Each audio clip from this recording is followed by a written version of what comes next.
Hola, ¿qué tal? Buenos días. Soy el abogado Jonathan Omar Polanco Tinal, docente de la Universidad Mundo Maya. En este semestre en particular, yo voy a ser su docente, su profesor de la materia de relaciones colectivas de trabajo. Es importante, ¿verdad? Porque así nos lo marca la administración, dar un pequeño vistazo al currículum del docente, pues para efecto de que, ¿verdad?, sepan ustedes con quién están tratando, más que nada por la cuestión de el contexto o el marco jurídico que vamos nosotros a estar implementando. Yo soy abogado, titulado como abogado, ¿verdad? El corte de la licenciatura que yo estudié es más enfocado al litigio, a diferencia de otro tipo de licenciaturas en Derecho, de licenciaturas en Ciencias Jurídicas, que van más enfocados al estudio concreto de la ley, y mi carrera está más enfocada al estudio de el litigio, del campo litigioso, ¿verdad? Bueno, como ya lo mencioné, soy abogado, tengo que será aproximadamente 12 años de experiencia en el litigio, ¿sí? Mis materias fundamentales, ¿verdad?, en las cuales yo litigo es el derecho penal, derecho civil, derecho mercantil, derecho familiar, amparos, ¿verdad? Esos son los fuertes en mi materia, pero pues también observo la parte del derecho laboral, por lo cual no debe de haber ningún inconveniente al momento del desahogo de las clases de esta materia en concreto.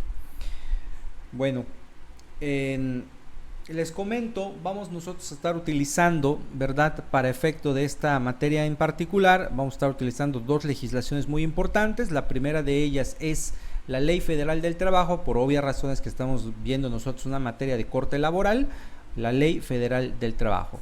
Y también vamos a estar utilizando, y creo yo que en otras materias también enfocadas al ámbito del derecho, vamos a estar utilizando también la Constitución Política de los Estados Unidos Mexicanos. Recordemos que la Constitución Política de los Estados Unidos Mexicanos pues es nuestra máxima ley por excelencia, es nuestra ley fundamental, ¿verdad?, por excelencia, y de ahí vamos a estar nosotros basando la mayor parte de nuestras legislaciones, es decir, la mayoría, si no es que todas, de hecho todas nuestras legislaciones derivan o toman su fundamentación de la Constitución Política de los Estados Unidos Mexicanos. Algunos ejemplos de ellos, por ejemplo, la Ley Federal de Armas de Fuego y Explosivos derivan del artículo 10 constitucional, que prevé el derecho que tienen los mexicanos a poseer y portar armas de fuego.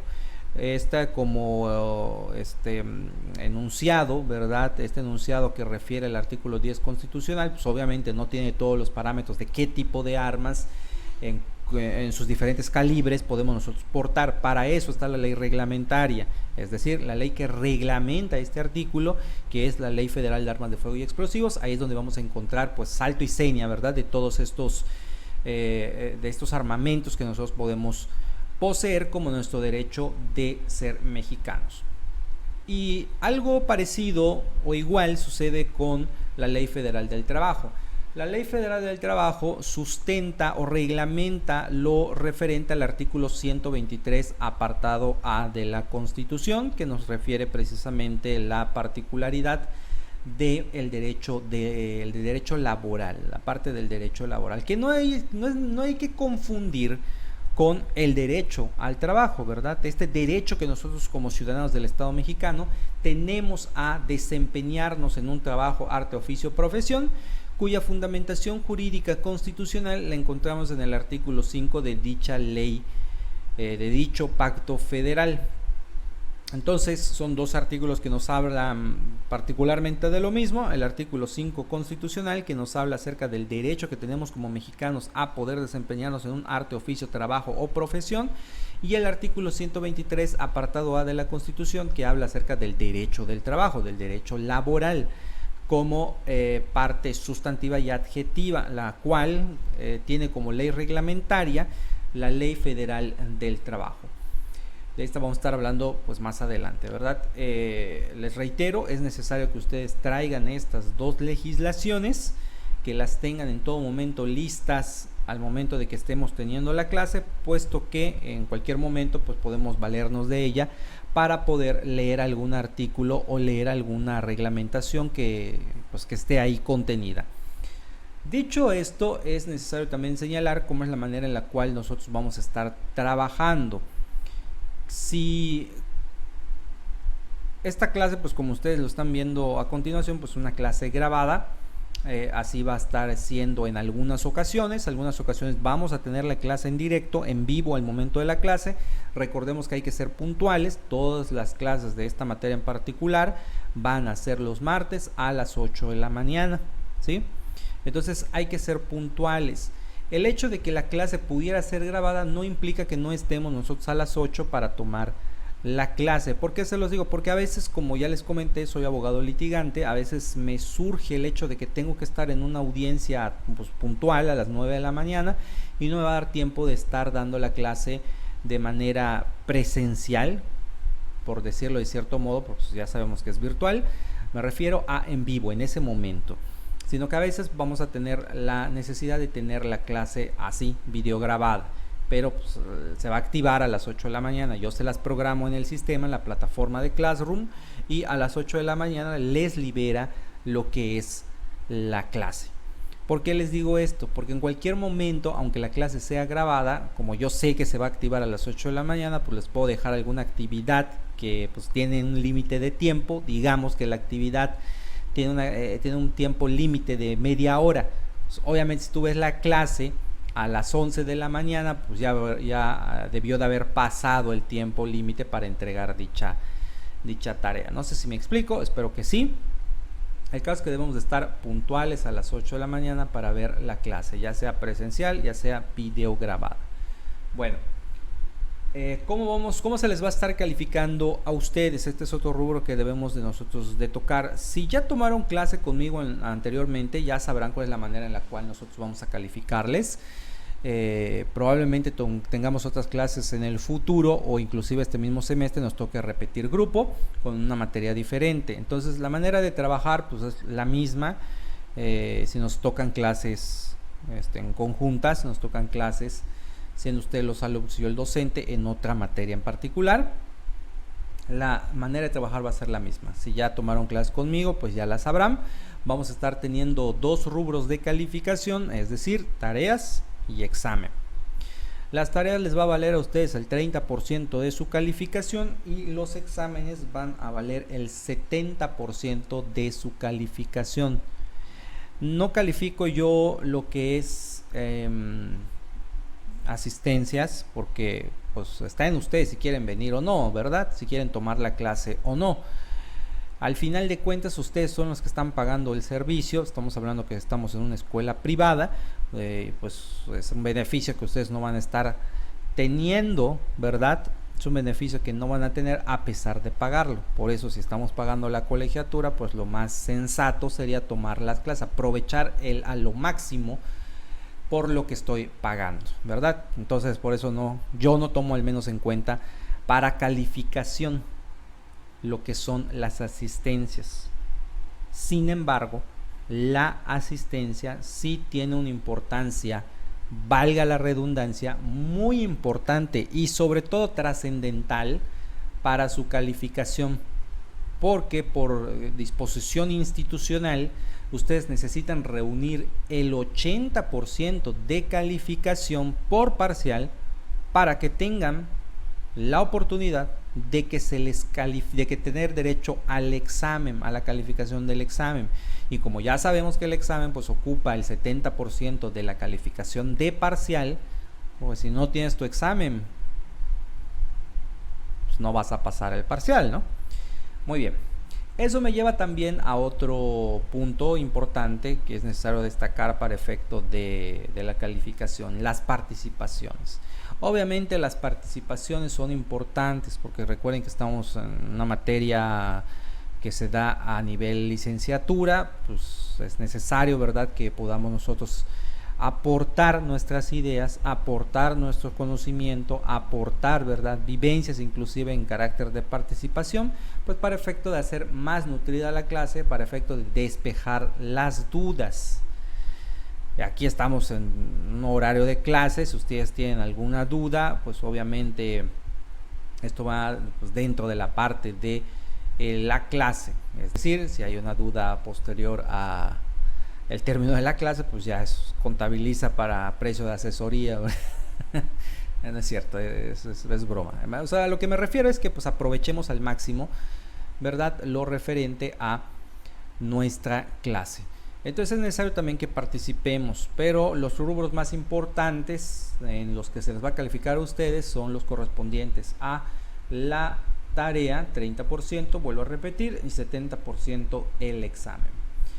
Asimismo, hay una disposición ventajosa para ustedes, no todos son malas noticias. También hay cosas buenas, ¿verdad? Si ustedes son alumnos aplicados que pues estudian, tratan de en la medida de lo posible tener buenas calificaciones en los primeros 3 parciales, si reúnen el 90% de la calificación promediada de los 3 parciales y además de eso el 90% de su asistencia promediado de los 3 parciales, ya no presentarían el examen ordinario. Recuerden que su calificación final se compone de 4 calificaciones importantes: primer parcial, segundo parcial, tercer parcial y examen ordinario. Se suman las 4 calificaciones y se dividen entre 4 y ya se obtiene la calificación final, la calificación de la materia. Sin embargo, si ustedes con los primeros 3 parciales reúnen el 90% de su calificación, o sea, el 90% promediado, es decir, sumas la primera, la segunda y la tercera y lo divides entre 3, y si ese resultado da 90 o más, y además de esto juntas el 90% también promediado de los primeros 3 parciales en carácter de asistencia, ya no presentarías el cuarto examen, ¿verdad? O sea, el examen ordinario, lo cual es una ventaja, ¿sí? ¿Por qué? Porque recuerden que cada parcial pues tiene un contenido de la materia dividido entre 3, ¿no? Pues cada uno de los 3 parciales. Pero el examen ordinario es la acumulación del contenido de toda la materia. Entonces es más complicado, ¿no? Por decirlo de cierto modo, es más complicado el examen ordinario porque reúne el contenido de los 3 parciales. Ahora, ¿qué pasa si exento? Pues no presentes el examen. Ya es una ventaja, ¿no? Algo menos que estudiar. Si es que tengo otras materias en las cuales sí voy a presentar ordinario. Algo menos que estudiar. Ahora, ¿qué calificación se me pone en el ordinario si es que no lo voy a presentar? Se te pone la calificación que obtuviste promediando los 3 parciales.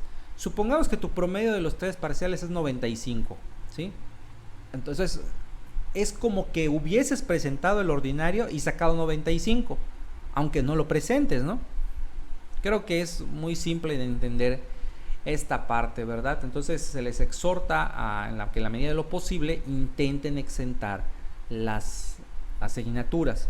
Oye, si ya exenté mi ordinario y lo quiero presentar porque estoy seguro que voy a sacar 100, ¿lo puedo presentar? Claro, es tu decisión. Tú puedes presentar tu examen ordinario a pesar de haber exentado, si tú lo deseas así.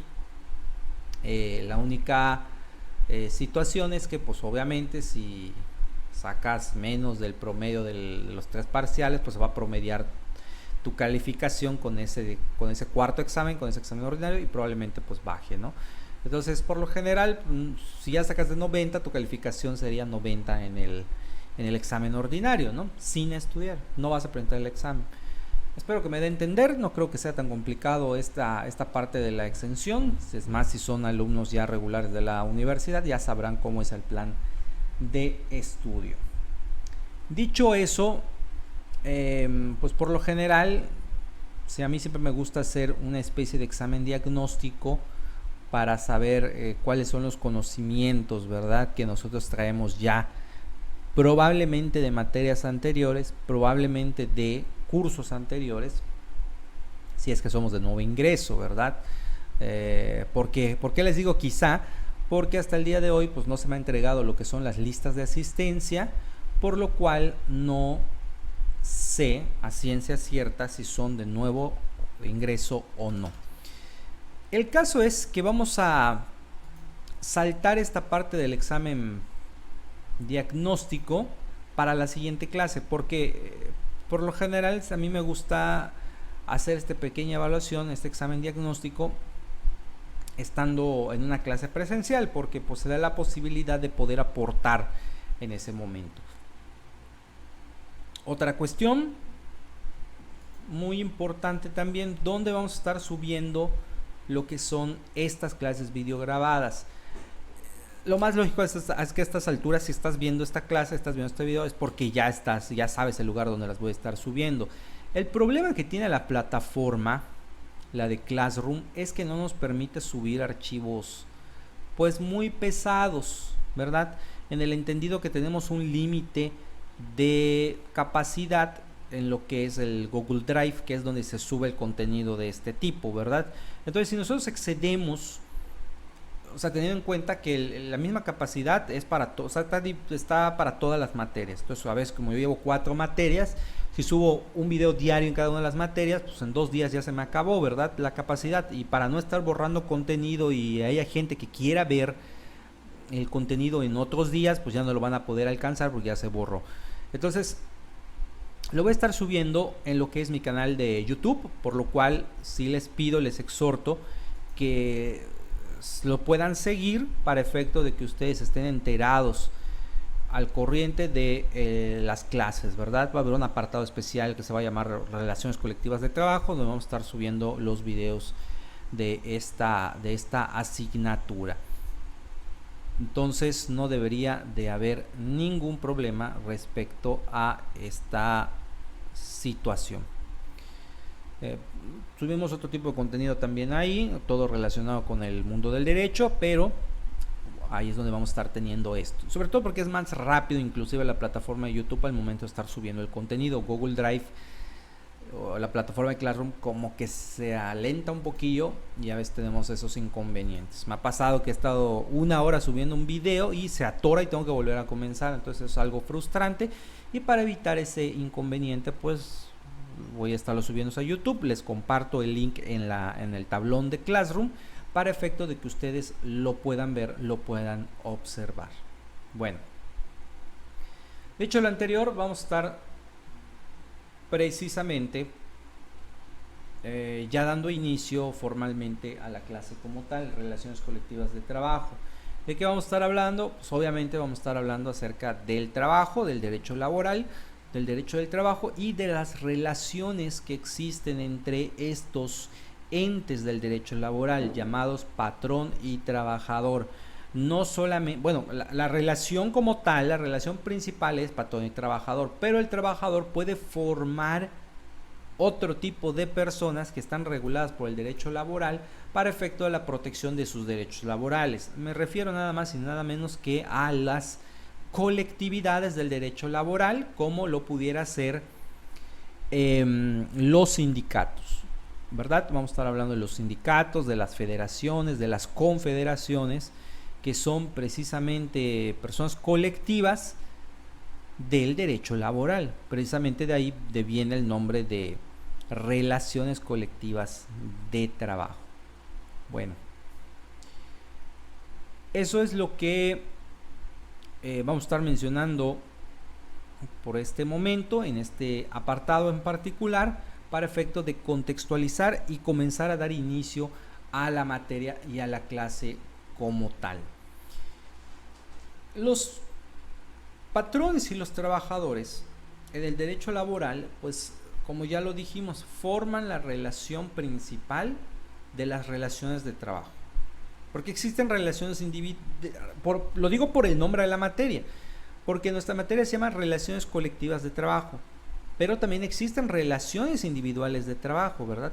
Entonces nosotros vamos a estar viendo en la medida de lo posible ambas para efecto de poder diferenciar o distinguir cuáles son estas relaciones individuales y colectivas del trabajo.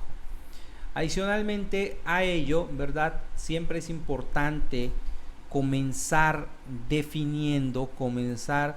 con una contextualización de lo que vamos a entender nosotros por algunos conceptos importantes que se van a ver inmersos dentro de nuestra materia, ¿sí? Y pues para ello, ¿verdad? Debemos de recurrir a la ley fundamental, a la ley fundamental de la materia. Esta ley fundamental, como ya lo dijimos, es la Ley Federal del Trabajo. Esta Ley Federal del Trabajo, también ya lo señalamos al principio de esta clase, es reglamentaria de los artículos 123, apartado A, de la Constitución Política de los Estados Unidos Mexicanos. Ahora bien, Esto se les va a quedar a ustedes como tarea, ¿sí? No les voy a pedir que me realicen un ensayo, o sea, una tarea física como entregable, ¿no? Sino, pues ya quedan ustedes si quieren saber esta parte.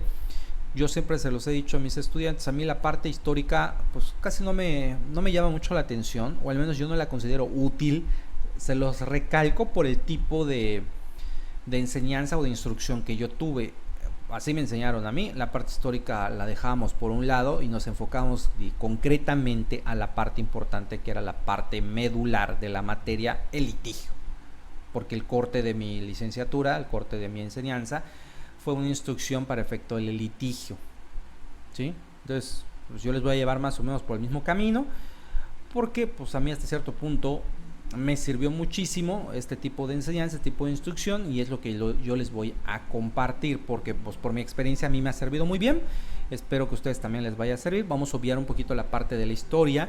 Esto, les digo, se les queda a ustedes como tarea para efecto de que si quieren conocer, que de hecho vean un video relacionado con la historia del derecho del trabajo, del derecho laboral, para que sepan cómo surge esta materia, esta figura jurídica, y nosotros nos vamos a enfocar propiamente en la parte concreta, en la parte litigiosa, por llamarlo de cierto modo, en la parte de la aplicación de la ley. Vamos concretamente a la ley. Bueno, vamos a ver primero algunas consideraciones generales del derecho laboral.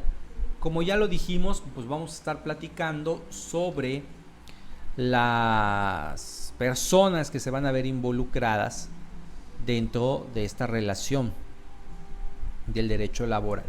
Primero, ¿qué es el trabajo? Nosotros entendemos al trabajo como la actividad, ¿verdad? De ir y, vale la redundancia, trabajar. Pero la Ley Federal del Trabajo nos define esta figura jurídica, porque así lo es, una figura jurídica, nos da una definición de lo que vamos a entender por trabajo. El trabajo, nos dice la Ley Federal del Trabajo, que es un derecho y un deber social. Ojo, es un deber y un derecho social. No es artículo de comercio, ¿sí? O sea, que no se puede vender o transaccionar el derecho del trabajo. Sabemos nosotros, ¿verdad? Nosotros estamos en un lugar donde al parecer el derecho al trabajo es un artículo de comercio. Pues ahí está Pemex, ¿no? ¿Cuántas historias no conocemos de personas que compran su ficha? O de que hay coyotes ahí en las mismas instalaciones de Pemex, ¿no? Que andan vendiendo fichas. Y son fichas reales, ¿eh? O sea, están comerciando con el derecho que yo tengo de trabajar. Entonces, constitucionalmente, por la parte del derecho laboral, la parte de la legislación, no deberá ser.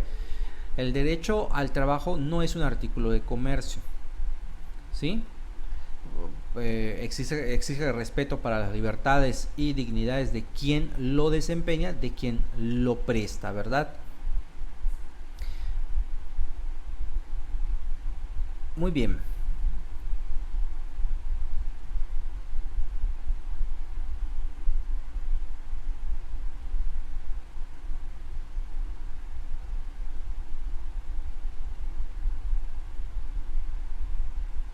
Ok, ahora bien, con lo que refiere a estas personas del derecho laboral, como ya lo dijimos, trabajador y patrón, la Ley Federal del Trabajo nos señala en su artículo 8 que trabajador es la persona física que presta a otra física o moral un trabajo personal y subordinado.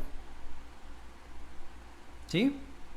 Ahora, esta es una definición muy importante porque nos da una contextualización sobre las personas que se van a ver involucradas en una relación de trabajo, que tiene también una importancia muy trascendental en lo referente a los conceptos fundamentales del derecho.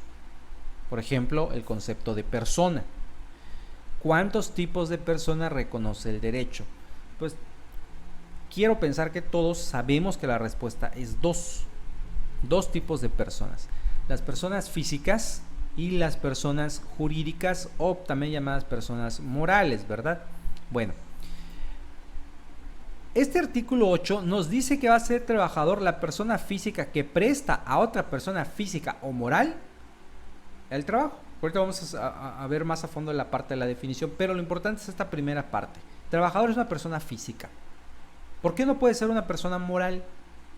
Y para esto hay que remitirnos, ¿verdad?, al contexto constitucional cuando hablamos acerca de los derechos personales y los derechos personalísimos. Que esto también a su vez nos remite a los elementos fundamentales del derecho, ¿verdad? Que es un derecho personal, que es un derecho personalísimo, que es en sí una persona física y una persona moral. ¿Cuáles son los atributos de la personalidad de una persona física y los atributos de la personalidad de una persona colectiva o una persona moral? ¿Sí? Es muy importante y espero que todos ya lo sepamos. Quiero pensar, ¿verdad? Como les dije, que no somos un grupo de nuevo ingreso, sobre todo por el tipo de materia que estamos viendo. Si deducimos bien, por la materia de ser relaciones colectivas de trabajo, estoy casi seguro que ustedes no son de nuevo ingreso. Les digo, hasta el día de hoy no tengo sus listas, no puedo saber si son o no de nuevo ingreso.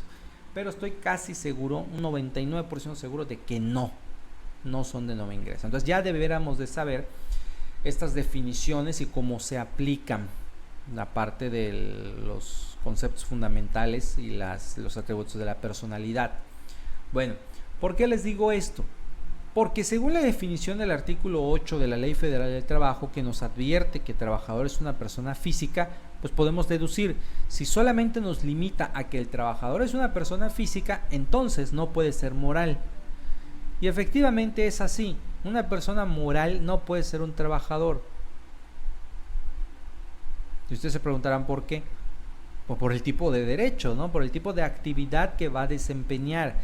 El trabajador, pues al final de cuentas va a desempeñar una labor física.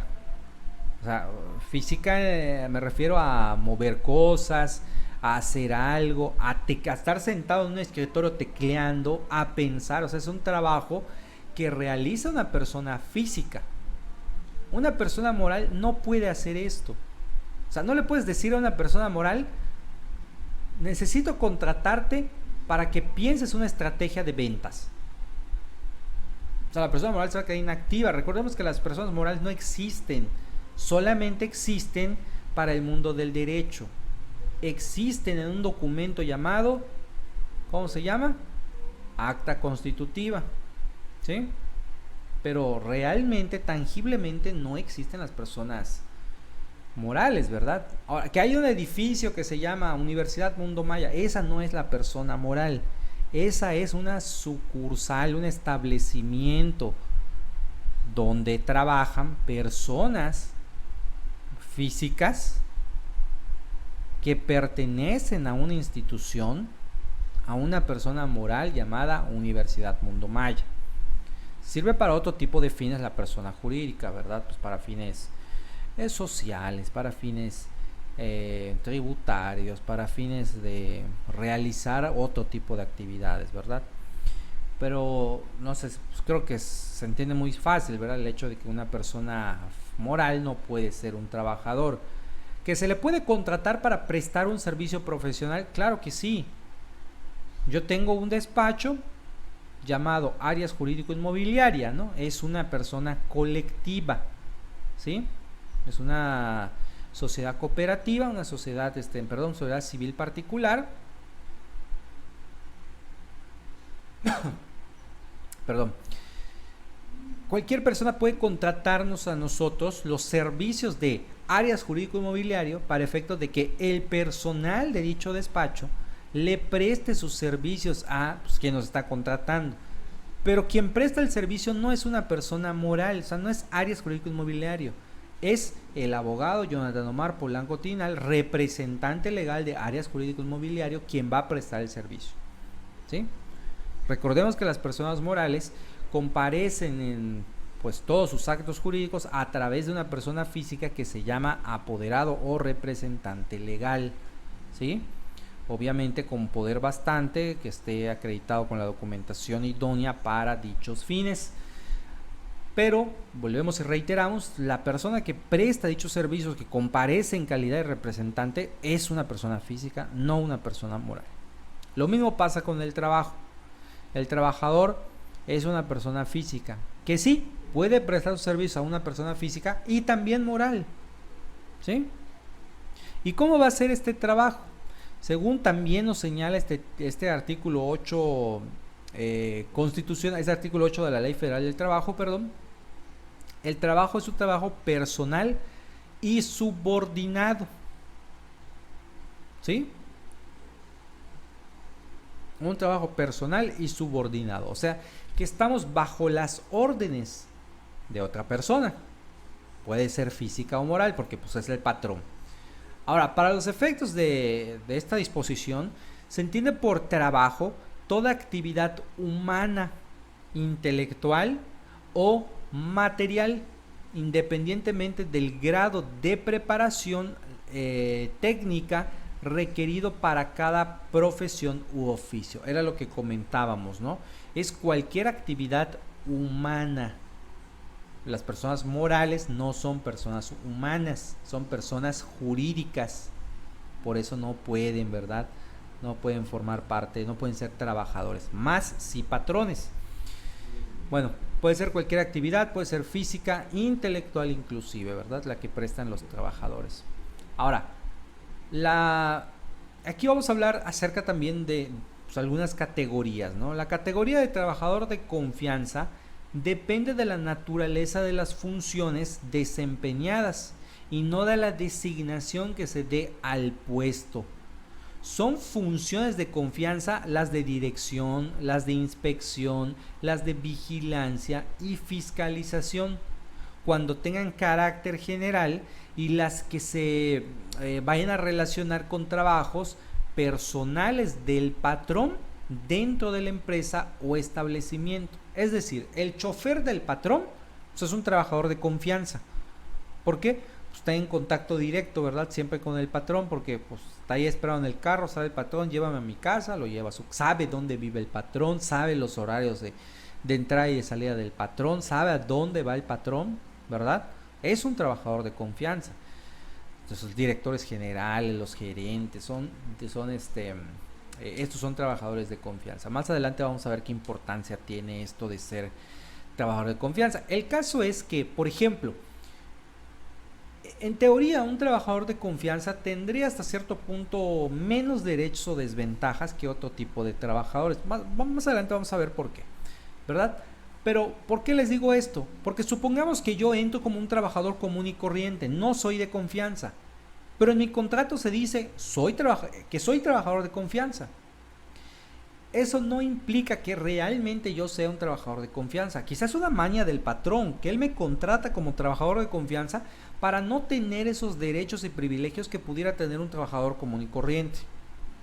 ¿Sí? Pero el hecho de que las actividades que yo desempeñe no sean de confianza, no implica, ¿verdad?, que cuando a mí me contraten y me hayan puesto trabajador de confianza, pues ya soy de confianza. No.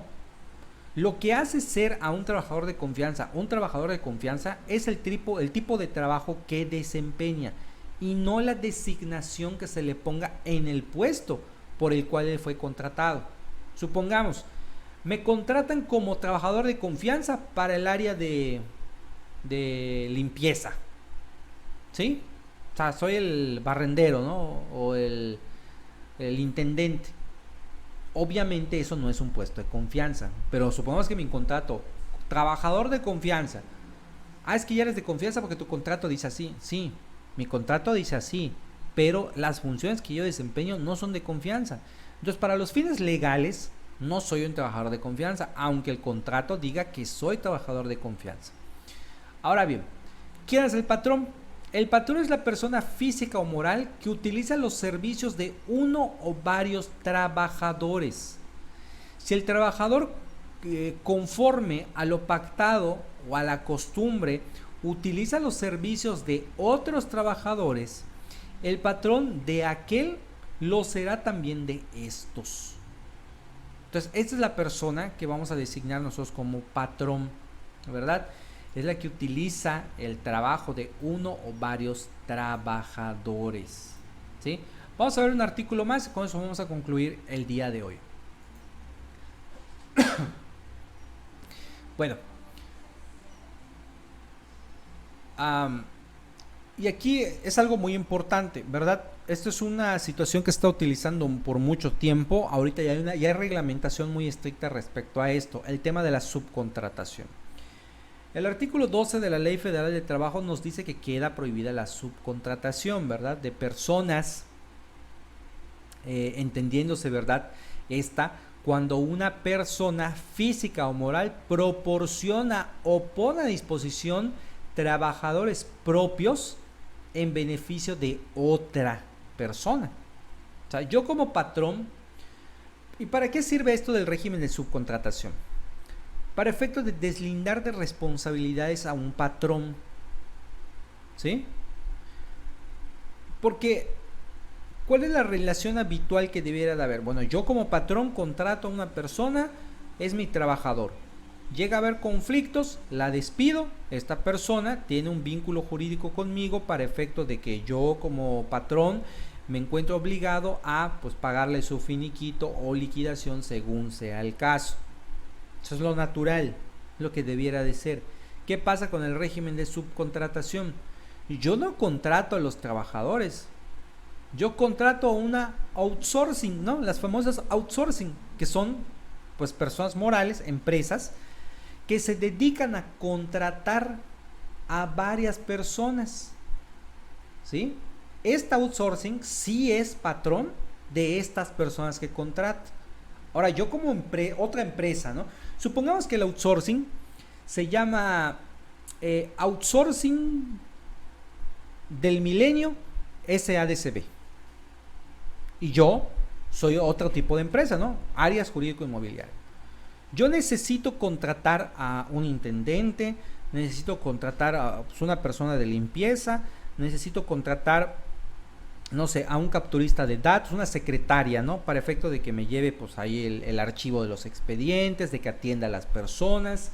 Necesito contratar un vigilante, ¿verdad? También que me vigile la oficina. Necesito contratar también a otro tipo de 4 personas. Y todos estos rubros los maneja Outsourcing del Milenio. Entonces yo voy con Outsourcing del Milenio y celebro un contrato. Ojo, contrato de prestación de servicios, donde Outsourcing del Milenio me va a prestar a estas personas para que realicen actividades dentro de mi empresa. Ahora, que yo no me gusta el trabajo que realiza esta persona que me mandó Outsourcing del Milenio, ¿sabes qué? Vete. Oye, que te voy a demandar. ¿Por qué me vas a demandar a mí si yo no soy tu patrón? Tu patrón es Outsourcing del Milenio, arréglate con ellos.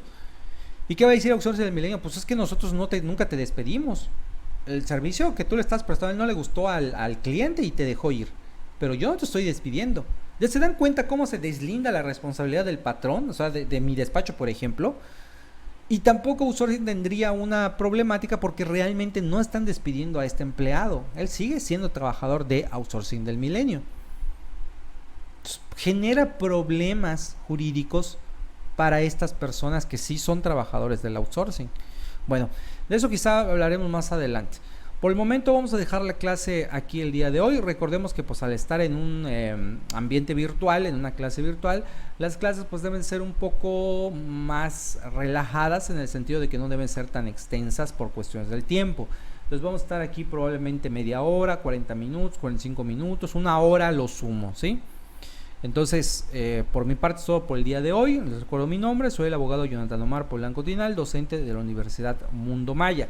Lo más probable es que les deje una especie de pregunta en el blog, a especie de tarea, a carácter de tarea, que ustedes deban contestar. Entonces es importante que ustedes vean la clase en el horario establecido, lo vuelvo a reiterar, porque quizás se ponga un límite de tiempo para esa pregunta y si no ven esta clase en el horario establecido, pues no van a poder contestar la pregunta porque ya va a haber pasado el tiempo. Bueno, por mi parte es todo por el día de hoy. Nos vamos a estar viendo para la siguiente clase. Recuerden estar viendo las sesiones, es importante que ustedes la vean porque pues nunca sabemos, ¿verdad?, de cuál de estas clases pueda salir el contenido para el examen. Bueno, me despido, les recuerdo mi nombre, ya lo saben. Nos vemos en la siguiente sesión. Hasta la próxima.